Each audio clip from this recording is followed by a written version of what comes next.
Hi, and welcome back to Focal Point AFR Talk. Brian Fisher is my name. For about the next 60 seconds or 2 minutes, I'm going to be talking about some PG-13 material. So just for the next 60 seconds or so, if you've got tender young ears in target range, I want to let you know so you can protect them if you need to. But this is something, it tells you about all you need to know about Islam.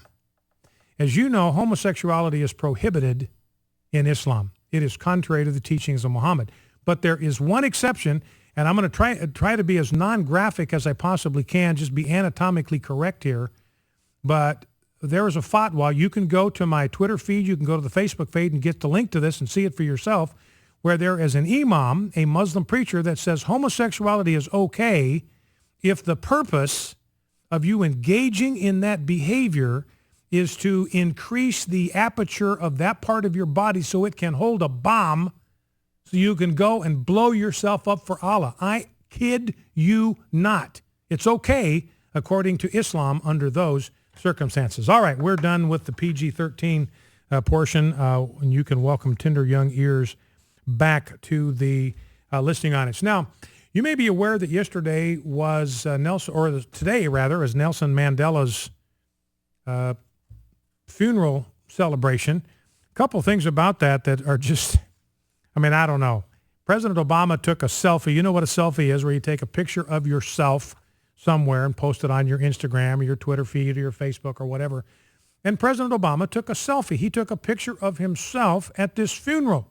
And he's laughing and smiling with David Cameron from the UK and Cameron's wife. And Michelle is sitting there about 6 feet away. She does not look happy. She's not a happy camper. And I don't know if she's reacting to what President Obama's doing. But you think of a funeral as kind of this place to be somber and kind of sober and sensitive maybe to the people that are feeling some sense of loss. And he's laughing and yucking it up with Prime Minister of UK. And I don't know, to me, they're just, every time you turn around, you see something that's just sort of pathologically callous about him. We see one example after another where his policies are hurting the little guy. Over and over again, we read stories about 6-year-old leukemia patients losing their insurance because of Obama, and he just doesn't care. His policy is going to shut down 87% of the volunteer fire departments in the United States of America. He just doesn't care. In Michigan, first responders are going to have their hours cut back to less than 30 hours a week because they cannot afford insurance for them because of Obamacare. He just doesn't care. So every one of these examples is an example of how socialism hurts the little guy. Socialists like Barack Obama claim that they're out to help the little guy. They're the champion of the little guy.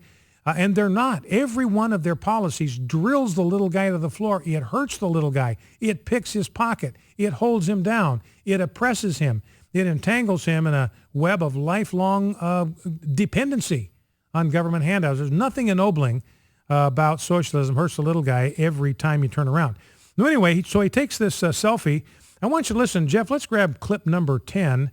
This is CNN reacting this morning, Christiane Amanpour, as Barack Obama makes his way through the crowd, and listen to her reaction when Obama gets to a particular leader.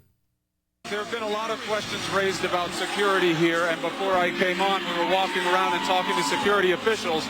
Castro, he's shaking hands with Raul Castro. As Christiane points out, President Obama just shook hands with Raul Castro from Cuba. Now, Dilma Rousseff of Brazil. What does that say as a gesture? It says that this is a moment of reconciliation for Mandela, and President Obama is doing the diplomatic thing. He's not just going to walk by and ignore these people who are there, and they're all in a line. He's kissing now the UN Secretary General, President Zuma. This is a man, and it is so true, who brought people together in life, and he continues to bring people together in death. Oh, man. So it's like he was meeting a rock star. It's Castro. She's breathless. It's Castro. The left-wing media, they have this morbid fascination with totalitarian dictators. They idolize these people. There's not one part of it I get, because you look at their political philosophy, and they ought to be opposed with every fiber of their being to what Raul Castro stands for. So President Obama is making nice with Raul Castro, shaking hands, Christiane Amanpour, wonderful moment of reconciliation. Well, tell that to the family of Alan Gross. This hasn't gotten a lot of attention, but there's a guy by the name of Alan Gross. He's an American. He has been rotting in a Cuban prison for 5 years.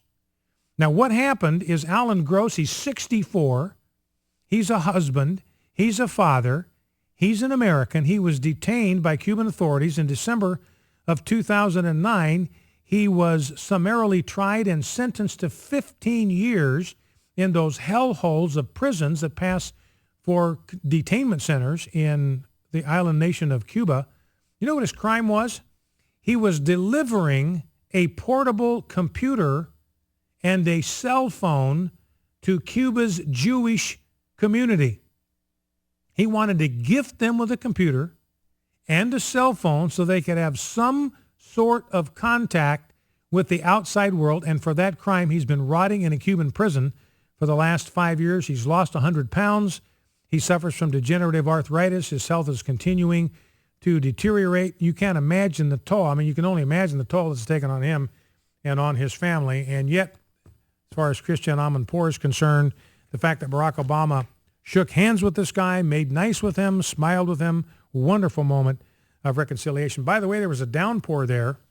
They were expecting 90,000 people. They held this event in the biggest stadium they could find there, I think, in Johannesburg.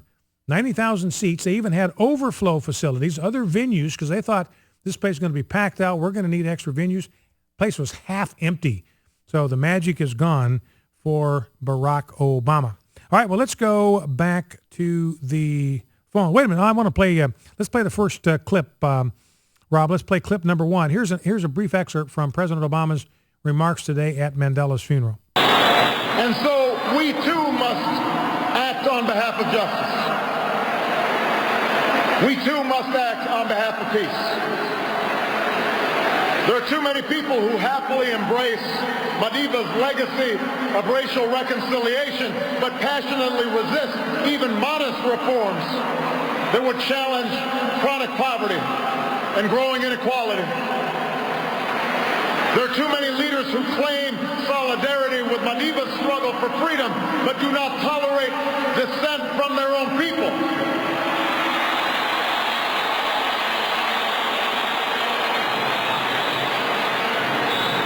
And there are too many of us on the sidelines, comfortable in complacency or cynicism, when our voices must be heard. So President Obama critical of those world leaders who do not tolerate dissent from their own people. This is from a guy that sent the IRS after Tea Party groups, basically filched the 2012 election by harassing them, by resisting them, by oppressing them, because they dissented from him. He could not tolerate dissent from the Tea Party. And he sicked the NSA on reporters to snoop into their private communications because he cannot tolerate dissent from his own people. All right, let's go back to the phones, 888-589-8840. Let's go to Kathy in North Carolina. Kathy, welcome to Focal Point, Kathy, North Carolina. This is Brian Fisher. What's on your mind? Hey, Brian. Hey. By the way, I ordered the film the AFA made, The Accidental Activist. Yes. I haven't looked at it yet, but I'm going to show it to my church. But anyway. Well, it's really an excellent movie. It's very well done. It's very well written. It's very poignant in the message that it has. Yeah, I just got it. But anyway, I wanted to comment that the reason why homosexual rights seem to trump the rights of others is because they argue, wrongly so, that they're born that way. Mm-hmm. But it is the born-again Christian that can truly and honestly argue that they are born that way, and we should win. Mm-hmm. We can't help it. We're born that way when we're born again. We have to stand. We can't back down. Yeah, we were all, and that's the idea. We're all born sinners, and so everybody's born that way. Everybody's born with this inbuilt tendency toward sin. We all have it. This is what the Bible says from beginning to end. And we have to be born again. In other words, change, transformation is possible. We don't have to be trapped by the impulses that we were born with. But they want to make us act in a way that's against the way we are born. Yeah, that's right. We're a new You're right. creature. We can't act any way but to honor Christ. You know, that's a really good point, Kathy. So your point, you're kind of making an additional point. Since we have been born again, we were born that way, born with this value system that we can't do anything about it. It's a part of our soul, part of our DNA. Yeah, when we've been born again, that's what we were born into, and there's not a thing we're going to be able to do about it. No, so we'll just go to jail with a smile on our face. Yeah, all right. Okay, Kathy. All right, well, listen, thank you very much for that. You know, and speaking of being born that way, I've got a couple of companion pieces from WorldNet Daily. Michael Glatze was an outspoken homosexual activist. He even appeared with Matthew Shepard's mother back in 2005 at some kind of pro-gay activist rally. Matthew Shepard was the one that everybody turned into a homosexual martyr. Turns out he was beaten to death by a gay lover over a drug deal gone bad. It had nothing to do with homophobia whatsoever, but he's still regarded as a martyr. Mainstream media is not touching that, so they're still regarding him as a martyr. But Michael Glatze, who made appearances with the mother of Matthew Shepard to fight homophobia and advance homosexual rights, has come out of the homosexual lifestyle. He is converted to Jesus Christ, and he's now been happily married for a month. So he found a bride. He's married to her. He could not possibly be happier. So that makes it very clear that change is possible. Focal Point, AFR Talk. Stay with us. We'll come right back after the news. Another hour of broadcasting still to go. Then Exploring the Word with Alex McFarland, Bert Harper be on right after we're done. Stay with us. You're listening to Focal Point, AFR Talk, 888-589-8840.